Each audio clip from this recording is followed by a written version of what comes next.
And I'd like to introduce Eric Ennis, who is a member of our event design team today, to take over and introduce panel 2. Thanks, everyone.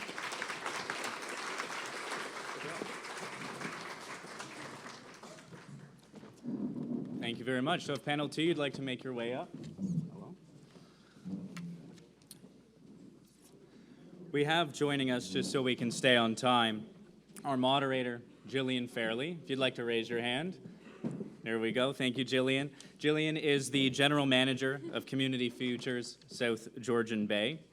We also have Megan Brennan of the Keep Refillery in Meaford. Shout out to Meaford. We have Anthony Griffiths. Anthony Griffiths, the Senior Product Manager at McLean Engineering. We have Alex Hogan, the Project and Administration Manager for the Regional Tourism Organization 7. Michael Robbins, Consultant with the Tourism Company and Conservation Economy. And Tori Rooney, the Sustainability Analyst at Blue Mountain Resort. If you guys would like to make your way up. Great. Good morning, everyone. It's wonderful to be here today, and I'm excited to be introducing our second panel. My name is Jillian Fairley, and I'm the General Manager of Community Futures South Georgian Bay. We are a not-for-profit organization that is funded through the federal government, and we've been in business for 37 years providing support to small businesses.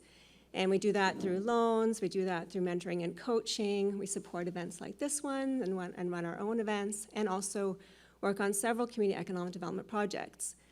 And certainly we've had our eye on not only social finance, but also on greening economy, as we know that's important for businesses and for ongoing sustainability of our region. So we have some amazing panelists today. We've already had a rundown of who those panelists are. So I'm not going to reintroduce them at this point. I think we're just going to go ahead and kick it off. We're going to follow the same format we did earlier. Panelists have 5 minutes to present each, so sort of go one by one. And then we're going to hold questions until the end of the panelists have an opportunity to present.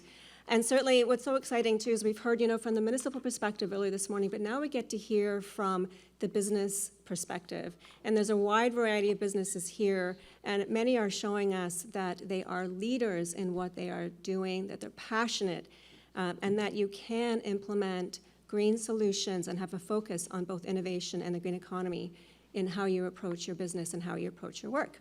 So welcome to our amazing panelists. Thank you for being here today. Meg, I'd love if you could kick it off with your first presentation. Thank you. Absolutely. Hello, everybody. My name is Meg Brennan, and I am the Director of Integration at the Keep Refillery. You can go to the next slide, and I'd like a little audience participation.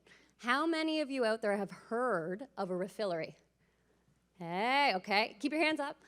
How many of you have shopped at a refillery?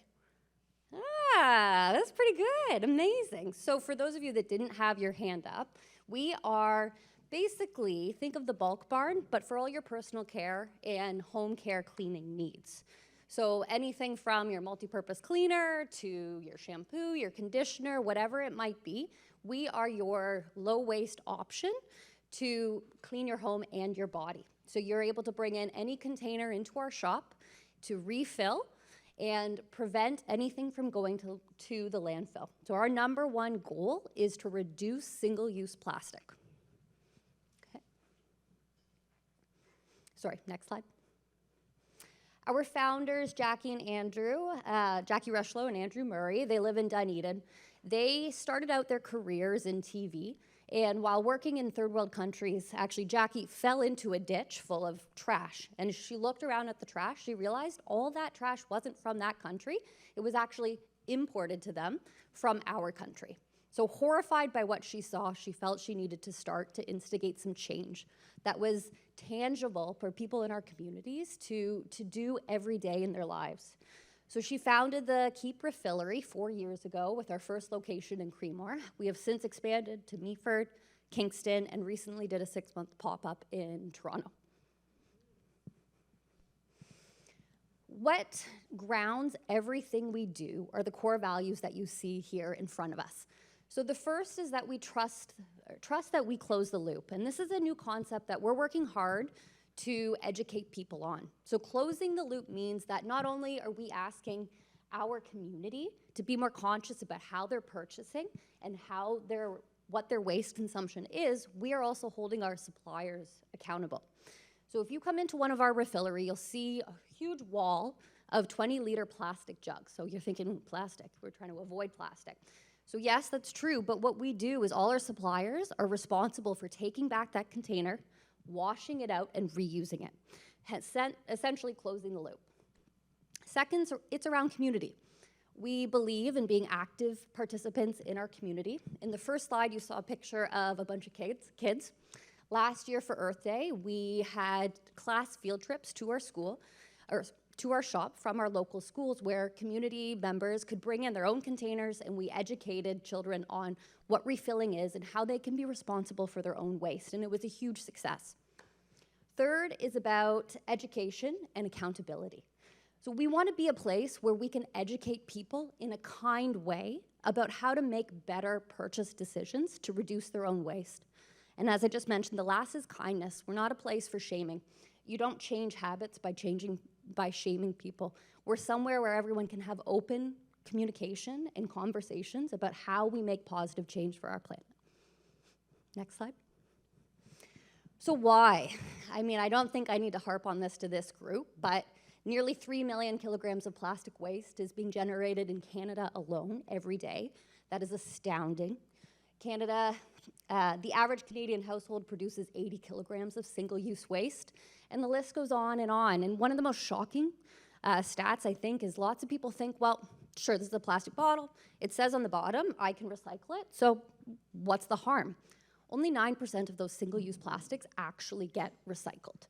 This is a stat that we harp on a lot because it is shocking and horrifying. So just tossing things in the recycling bin is not good enough. Next slide. Our impact. So we've only been in business almost 4 years. We're still very young. We're a startup. We're growing. But so far, we've kept over 250,000 pieces of single-use plastics out of the landfill. We've successfully changed consumption habits for over 9,000 households, and we're striving to eliminate as much plastic waste as possible. Next.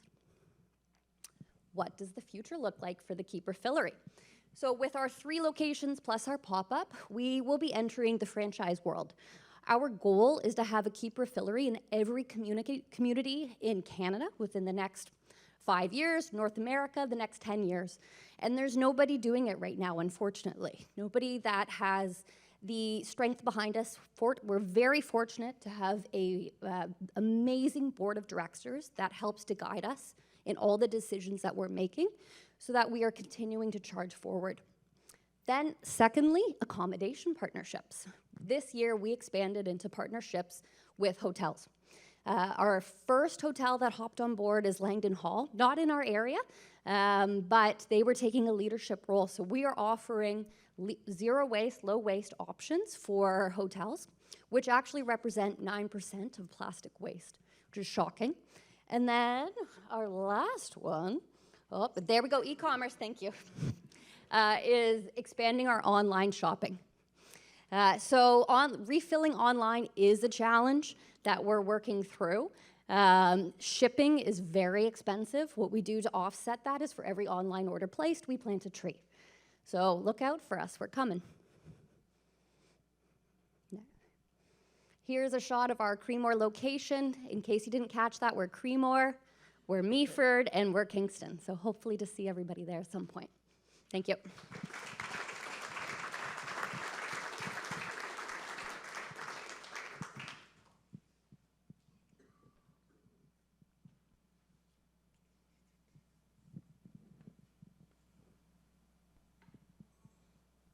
Morning, everybody, and thanks for the opportunity to create some awareness about McLean Engineering and what we do.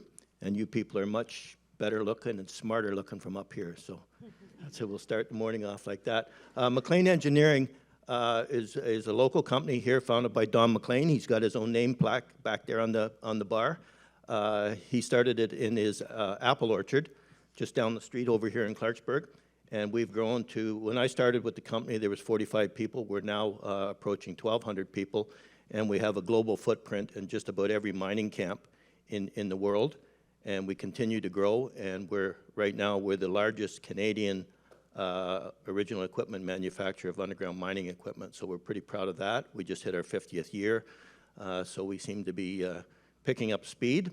Don is transitioning into his retirement for about the 12th time, I think. His son, Kevin, is now running the company from his location in the States, and he's now transitioning it into the third generation of McLean's. His children are moving in, so it's a very family-orientated, privately held company, and we continue to do pretty big things. So as you can see there, our number one product line is in the mining industry. Don's a mining engineer, and he started in that, and his whole focus was on safety. He came up with a piece of equipment that was called a scissor bolter, and since its introduction back in the late 70s, early 80s, the number of underground fatalities has decreased as a result of people using the McLean scissor bolter, so that's a pretty good legacy to have.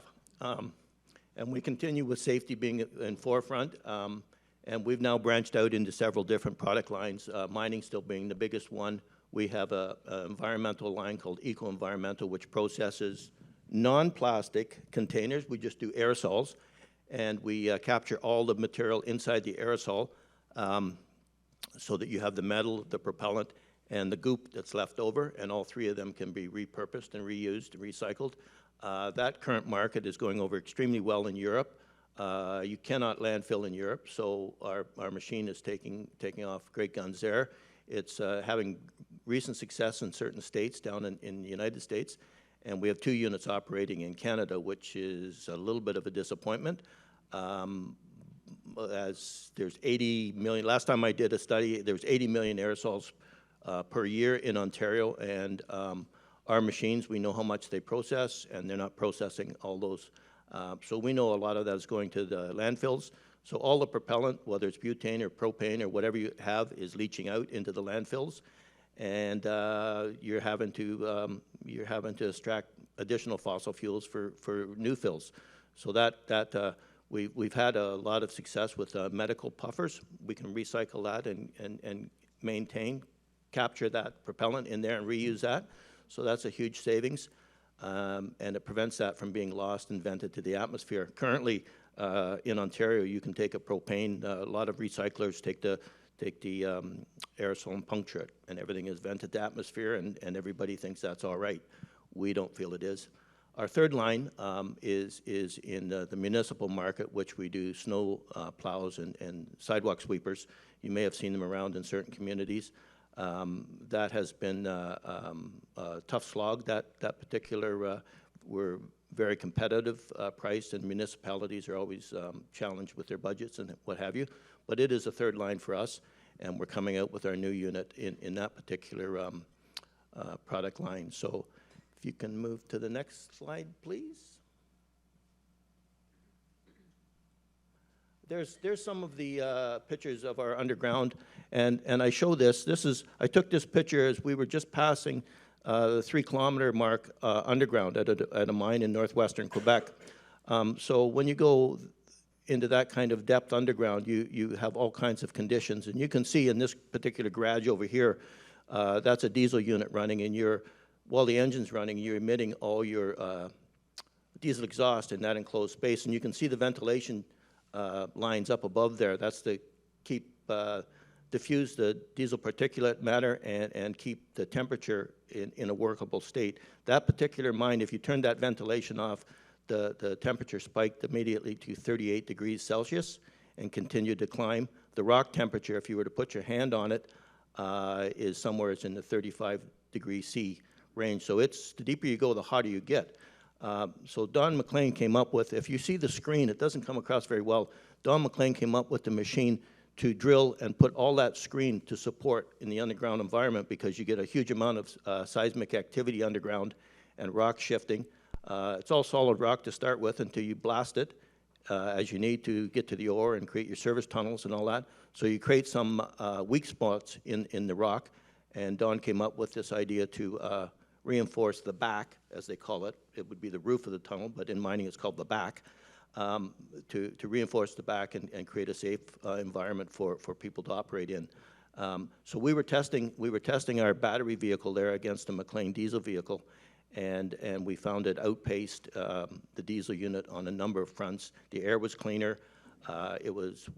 Didn't basically give off any heat like a diesel engine does. You've all stood next to a school bus while it's running. You know it's hot. Underground, all that heat is trapped and creates issues with moisture and what have you. So the switch to battery was very, very easy decision to make, and so that's why we went with that particular thing.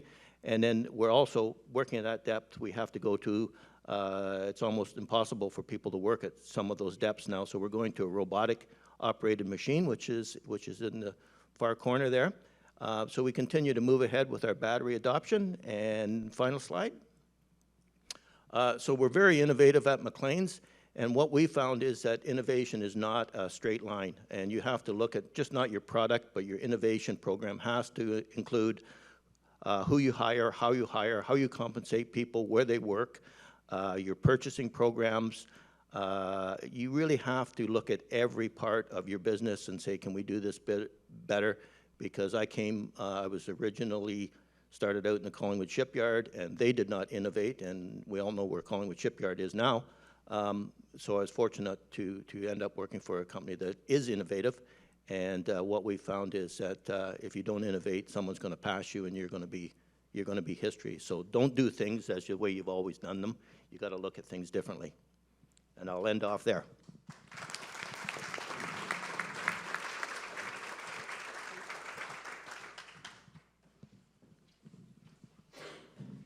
Hello, everybody. My name is Alex Hogan, and I'm the Project and Administration Manager with...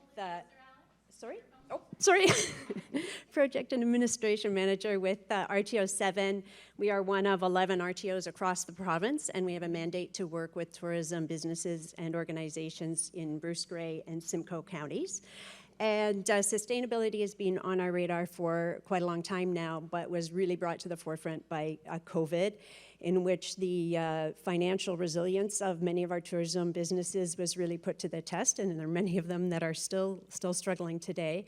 But at the same time, you also had instances of overcrowding, issues with parking, garbage, residents not being able to access assets that they had as in the past. And so we were at risk of not protecting the very, very most valuable assets that bring people here, at the same time as potentially having communities not receptive to tourism. So that, in combination with climate change and with an increasing demand for sustainable travel, it was very clear that sustainability is the direction or the approach that we need to take.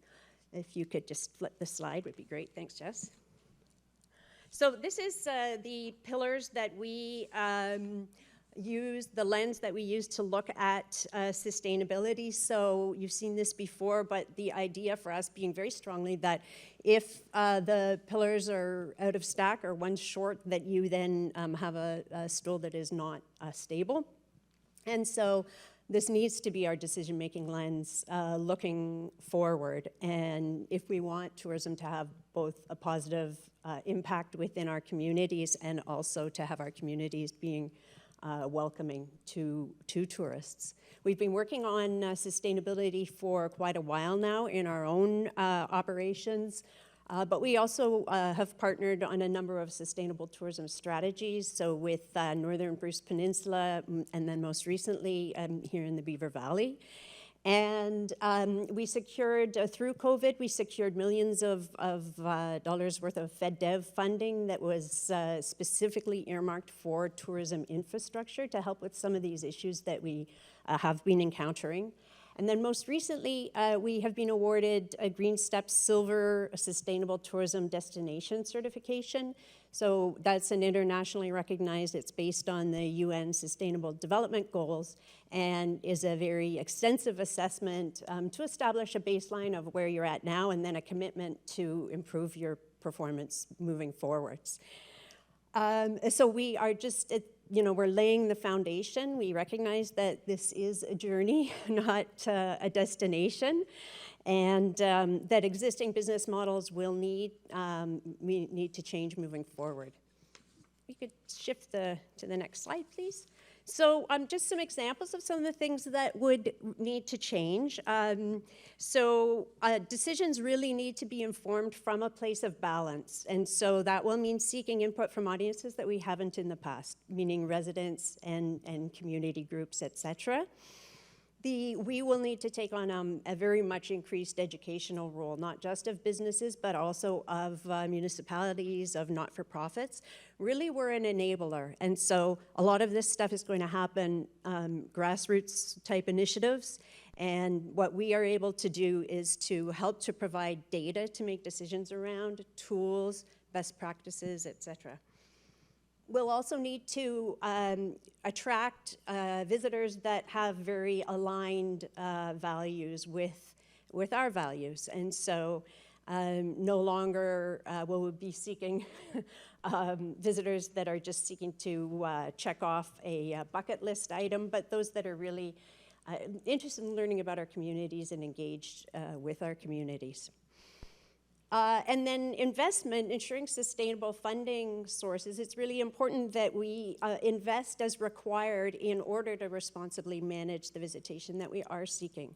And so that will mean attracting that investment that is aligned with our vision, but also I feel that there's an important role to be played by municipal accommodation taxes. For those not familiar, that's a tax that's paid by visitors on short-term accommodations, and the funds are then split between the municipality and a designated tourism organization. And so we feel that it's really important, not only the tourism organization is obviously investing in tourism initiatives, but we feel that there's a role also for the municipality to be able to invest in things that benefit both the local residents as well as visitors.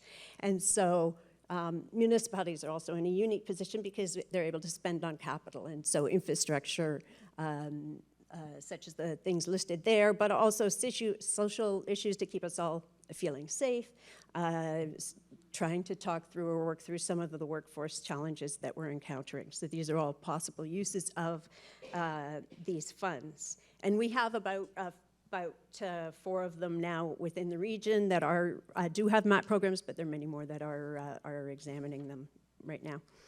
And then next slide. So obviously this will require new metrics. We don't know yet what these will look like, but these are just some examples. We know that we can no longer be counting heads in beds. And so it will be things like how many of the people that are working in our communities are actually able to live within our communities, what percentages of businesses are pursuing some sort of certification or sustainability initiatives, what's the percentage of tourism dollars that are staying locally within our communities. And then just finally, a slide that I like a lot, if you can flip it.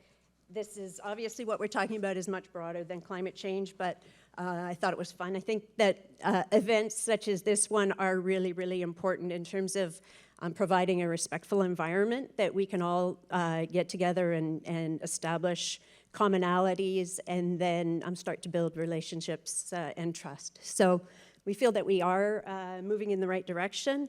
Obviously a long way to go, but looking forward to being able to move from helping businesses survive over the past few years and moving forward towards a greener economy. Thank you.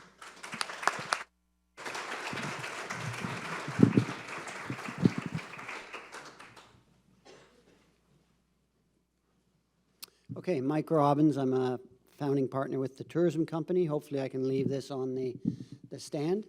I have 3 parts to my short presentation, 3 slides, 3 parts. I'll start with what is a conservation economy. Then I will talk a little bit about the conservation economy that's been developing in the Great Bear Rainforest out in BC. And then I'll discuss some thoughts and ideas for South Georgian Bay. There was a very interesting piece of research that came out earlier this year from an organization called Headwaters Economics, a nonprofit research organization that focuses on research to improve community development and land management decisions. based in the States, and working on the premise or the understanding that people are increasingly being drawn to amenity locations, amenity towns, amenity being a mountain, an escarpment, a lake, a river, natural amenities. And we've all seen that here. And amenities create economic opportunities, of course, but they also can create pressures, such as the invisible burden of tourism, as well as increase in housing costs, and so on. And the essence of the research was to identify the big paradox of amenity tourism, and that is that attracting people, residents, and attracting visitors can also lead to the ultimate problem of loving a place to death. And that started to be evident during the pandemic in this area, with overloading of parking lots and trailheads and trails and so on. Conservation in amenity destinations is a responsibility. It's not an option. Conservation economy refers to an economy that sustains itself on income earned from activities that conserve and restore natural capital rather than deplete natural capital for one-time gain. There's another important definition or concept that is associated with conservation economy, and that is conservation finance. And that's an evolving field with different approaches, but a shared goal of reallocating financial capital in ways that benefit nature. And I'll go to the next slide. The Great Bear Rainforest out on the BC coast, that area that extends from northern Vancouver Island up to Alaska, is a great example of a conservation economy, and it was initiated with conservation finance. There are 27 First Nations stretched out along this coast, and for generations they've suffered environmental, social, cultural damages as others from outside have taken advantage and profited from extracting resources from their traditional lands. In 2016, the First Nations, along with environmental groups, achieved a monumental achievement of reaching the Great Bear Rainforest Agreement with the government and the forestry companies and industry in general. The area within the Great Bear Rainforest represents 25% of the world's remaining coastal temperate rainforest, 16 million acres of land and water. Now, 85% of that area is protected from clear-cut logging and other extractive activities from outsiders. It's referred to sometimes as the Galapagos of the North. It's so biodiverse. It all started with a conservation fund. $120 million was raised. $60 million came from private philanthropy, and $60 million came from government. Two funds were set up under the administration of an organization, Indigenous run now, called Coast Funds. And the first fund of $60 million is an endowment, and they use the interest to fund conservation activities throughout the area. The second $60 million fund is a depleting fund that is used to stimulate sustainable economic activities. Over the last 15 years, as this has been in place, they've achieved 1,200 new jobs and 130 new businesses, all within the First Nations. And that includes Indigenous cultural ecotourism, aquaculture, renewable energy, and selective forestry, just to name a few. And you can go to the next slide. So on the left-hand side of this slide, I've identified some conservation economic activities that offer potential for this area. The first, or the second, geotourism and destination stewardship, two terms that were coined by a good friend and colleague of mine, Jonathan Turtellow back in 2001, refer to tourism that preserves the unique geographic character of a destination. And destination stewardship is something that has been held up as one of the requirements for destinations, sustainable destinations, by the Global Sustainable Tourism Council, and the international organization that sets standards for sustainable tourism. Another option, I won't go through all these, but regenerative agriculture based on the philosophy rooted in indigenous wisdom, and the geopark. I'm involved with the Georgian Bay Geopark. We're looking to achieve UNESCO designation, hopefully in a couple of years, and this area will be included in the boundaries of the geopark. And that geopark is not a traditional park, it's a platform for education, research, and sustainable economic development, conservation economy. And I threw the example from Fogo Island. Zita Cobb has taken the brand that we're familiar with on food, the labeling rather, the nutritional label, and adapted it for tourism and products to show the percentage of money that's spent by a visitor on Fogo Island into the local economy and where else the monies go. Economic leakage is a big issue. And in a conservation economy, the focus is on maintaining the economic benefits in the local community to the extent possible. We live in or by a UNESCO biosphere, internationally designated because it is an internationally significant natural asset. We live in what will likely be a UNESCO designated geopark. We have a responsibility to conserve globally significant natural assets, and my suggestion is to move towards more of a conservation economy. Thank you.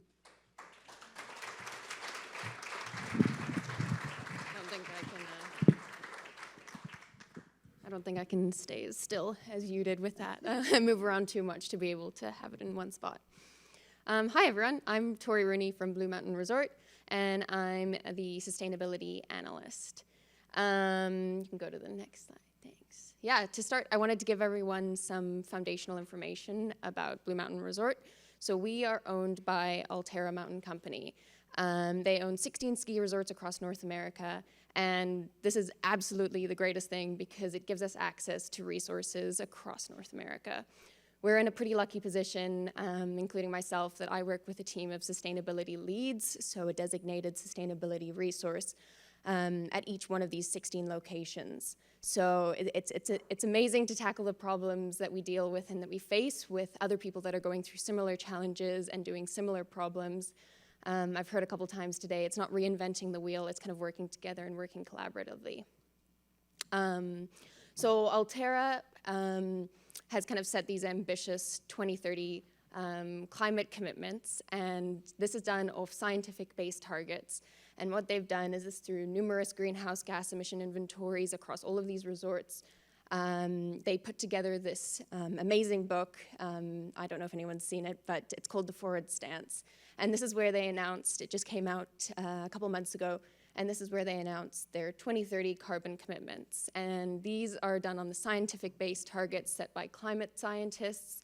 And taking those goals, Alterra has now taken it one step further and actually just pushed them a little bit more. So looking at 2030, Alterra is aiming to reduce our carbon emissions by more than 50%. So again, ahead of what climate scientists are actually saying we need to do. And this is through things like electrification, decarbonization, collaboration, efficiencies. And we're not only challenging the resorts to do it, but we're also looking to our suppliers and our stakeholders to join in on the journey along the way. We're looking at 100% renewable energy sources by 2030 for these ski resort locations. This will be through a combination of on-site and off-site energy, renewable energy projects.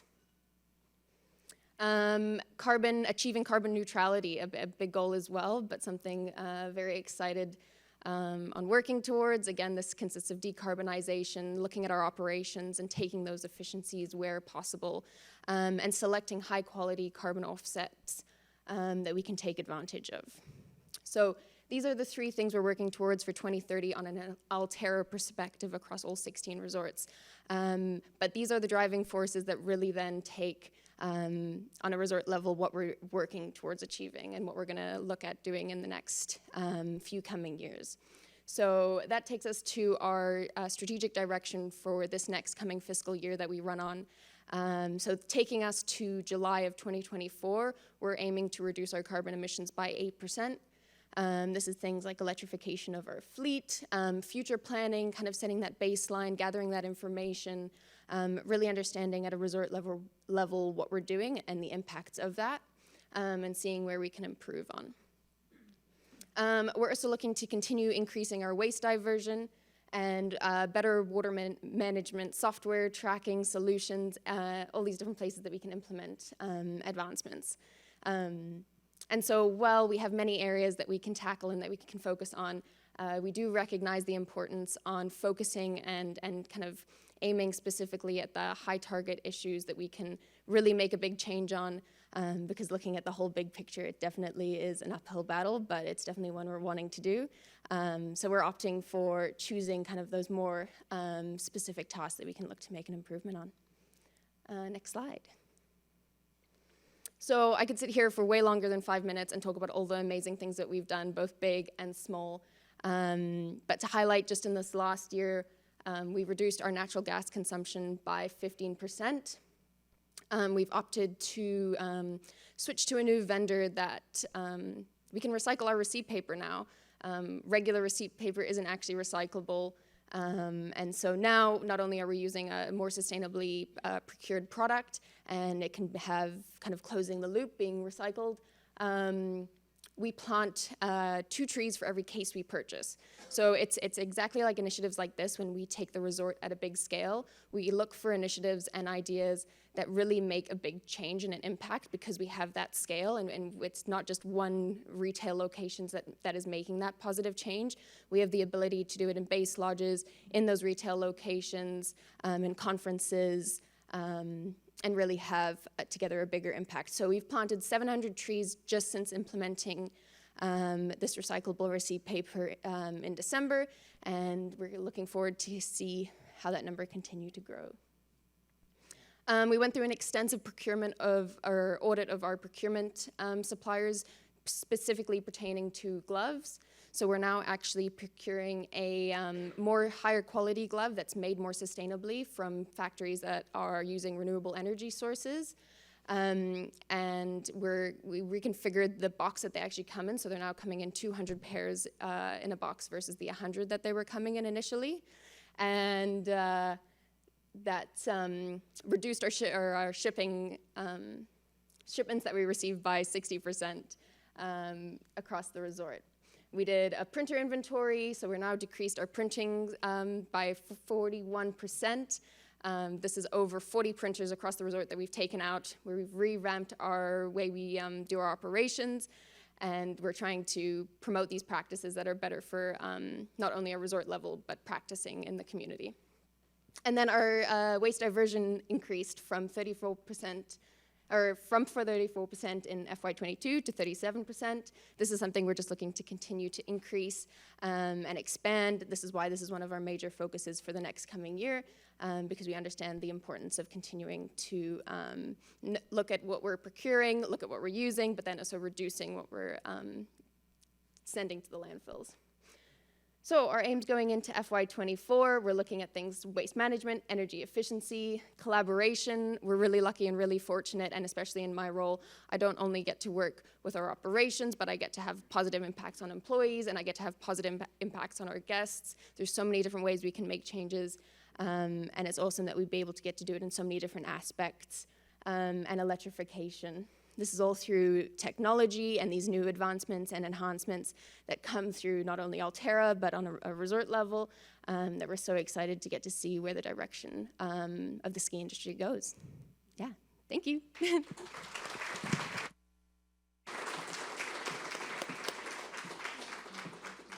All right, so I just want to say thank you to our amazing panelists for taking the time out today and sharing your presentations with us. And I do want to just highlight a couple things. One is that events like this really can help us learn about what companies are doing, because I certainly feel so much more educated about what's happening right in our community than before, and it's be wonderful to share that news with the rest of our community. You can see this wonderful work that's happening. There's so much passion for not only innovation, but sustainability, and that is fantastic for not only our area and beyond, and also having the opportunity to learn what other regions are doing and bringing that locally. So thank you so much. That was really, really inspiring to hear about all the initiatives that you're working on. And also, the second piece that was highlighted in this morning's presentation as well, and certainly came through today, is collaboration, and that comes in many different forms. All the presenters talked about business-to-community collaboration, business-to-business collaboration, and then beyond to other levels of collaboration. Certainly, I think that's what's going to need to happen to make us move the needle, and those that are already in this space are already making that happen, so thank you for that. So once again, that's truly inspiring. I love the intersection between innovation, sustainability, small business, and green economy. And we know that with examples like this, we can move the needle forward more.